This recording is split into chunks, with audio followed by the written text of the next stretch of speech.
À nouveau, bonjour, Abdelkader Chiro, la pensée du jour, c'est avec vous. Bonjour à nouveau, Atifa. Ennuyeuse et vilaine est parfois la solitude, mais beaucoup plus belle qu'un vacarme rempli d'hypocrisie. La solitude est l'aphrodisiaque de l'esprit, comme la conversation, celui de l'intelligence.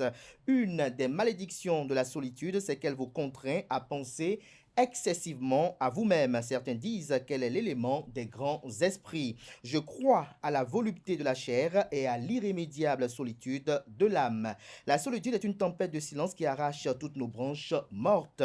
Elle a deux facettes: volontaire, elle élève et purifie; obligatoire, elle étouffe et détruit. Faites-y très attention. Notre grand tourment dans l'existence résulte de ce que nous sommes éternellement seuls et tous nos efforts tendent qu'à fuir cette solitude. Merci à vous, Abdelkader Chiro. Un petit commentaire.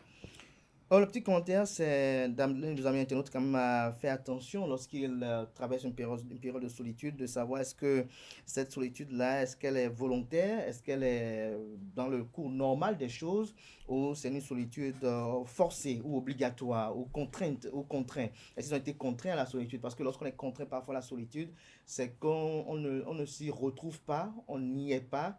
Et la première chose à laquelle on est exposé, c'est à la dépression. Parce qu'à un moment donné, on se dit, on voit le monde de travers, on commence pas à voir tout le monde de mal, on estime que tout ce qui nous côtoie était nos maux, on jette le tort sur les autres, alors que lorsqu'elle est naturelle, volontaire, voulue, on arrive à se remettre en cause soi-même et à vouloir quand même diagnostiquer un peu nos maux pour quand même essayer un tant soit peu de corriger ce qu'il faille corriger pour des lendemains plus meilleurs. Voilà. Est-ce que vous avez déjà traversé des moments de solitude? Ah, c'est mon tremplin. Et comment vous gérez cela? La solitude, il faut.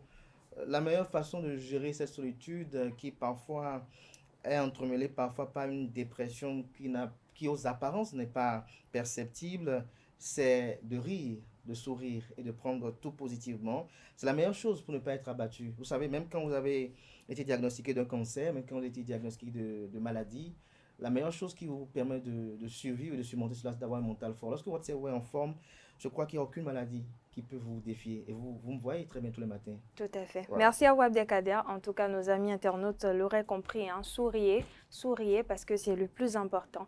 Merci à nouveau, Abdelkader Chiro. À présent, je vais installer Elvik Umbetoro et Mouhidine Lawani, respectivement pour le bulletin matinal d'information et la page des sports.